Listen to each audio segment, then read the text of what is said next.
Dr. Chohan, why the trade talks between the US and India failed despite 5 rounds of intense negotiations, and by looking at those very statements that came from Indian authorities' side, they were quite hopeful, and especially when other countries have actually struck that very particular trade deal with the United States of America.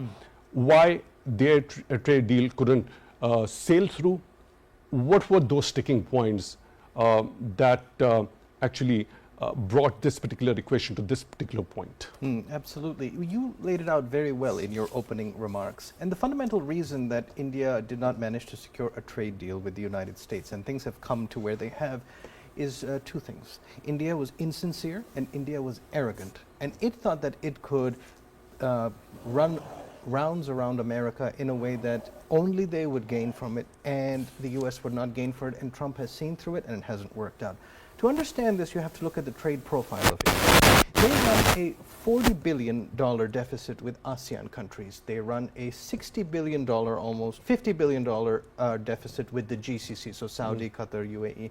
They run almost $60 billion with Russia, so 40, 50, 60, and they run a $90 billion deficit almost with China. So overall, they run massive deficits. There's another $10 billion deficit with Japan and another 10 with Korea, roughly.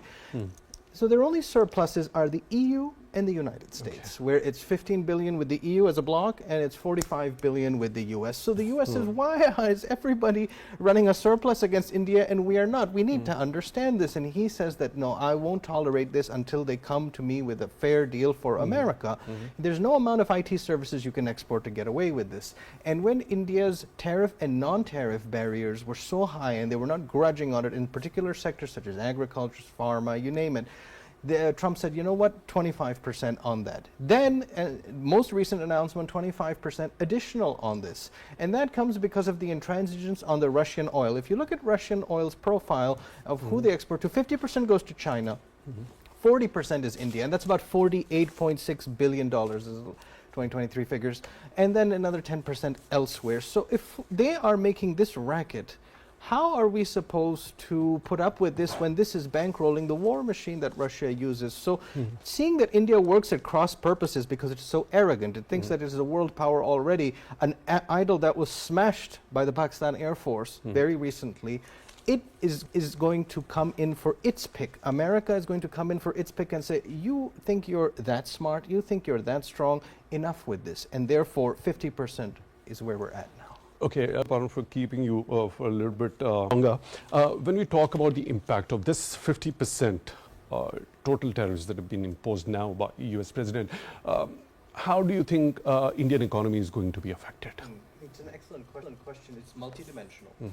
First of all, the oligarchs that run India, about 7 oligarchs, they will face a lot of revenue cuts to their industry. So they will lose relative power compared to other rivals. The second is, with 50% tariffs, you'll see massive job losses, particularly in northern India. Wherever they do have industry along the coast and stuff, it'll be decimated. And they have already such a significant youth unemployment problem in India. You have hundreds of thousands of people applying for a single job. In that condition, this is what.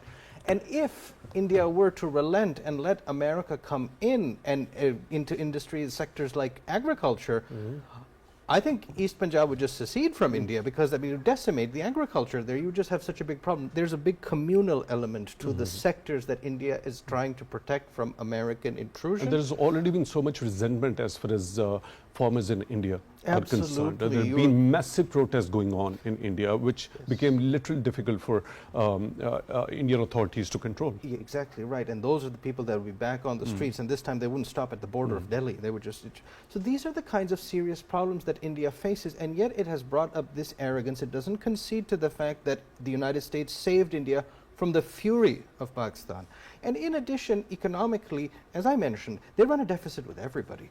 40 billion ASEAN, 50 billion GCC, 60 billion Russia, 90 billion China. And this is their main surplus, 45 billion with the US, they're going to lose this. Well, it doesn't matter to America because India is America's 10th biggest partner. They have 9 other regions to deal with before they even worry about India. So India has overplayed its card and it's going to face another bout of fury, this time not in the skies, but in their wallets. So speaking specifically of Indian import of Russian oil, that happens to be 36% of overall oil imports India does have. Yes. That 36% comes from, that happens to be around 2 million barrels of crude oil per Correct. day from Russia. Now, specifically in this executive order, a post on Truth Social, just most recently by President Donald Trump, he's specifically been talking about India purchasing Russian oil, and in that way, he's fueling that particular war of Russia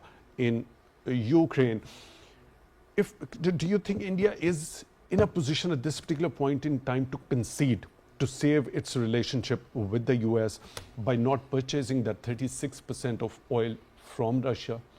Is it in a position now? Yes, well, it's damned if it does and damned if it doesn't, because this 36% of their requirements are Russian, but it's 40% of the overall Russian exports of oil are India. They're damned if they do it and damned if they stop this, they would create even more problems for themselves, like the global energy markets would go haywire. But if they do concede at this point, Trump is still furious with them, so they lose either way now. The worst type of negotiator is that one that puts themselves in a position where they lose either way, and India is in that position where it doesn't have a bargaining hand with America and doesn't have enough bargaining in the world markets. So what are they going to do now? So what sort of an impact do you think this particular statement with the Ministry of External Affairs of India is going to have when it throws it on the face of US authorities? Quote, the US has actively encouraged it to buy Russian oil so that the global crude prices, which you just referred to, would stay under control, where the West could reduce its dependence on Russian energy. The Indians are making a decent point that they helped to stabilize by doing this at the behest of America, and that But that was under Biden administration, as far as I remember. Correct, and the EU does import more. So India is pointing to West's double standards.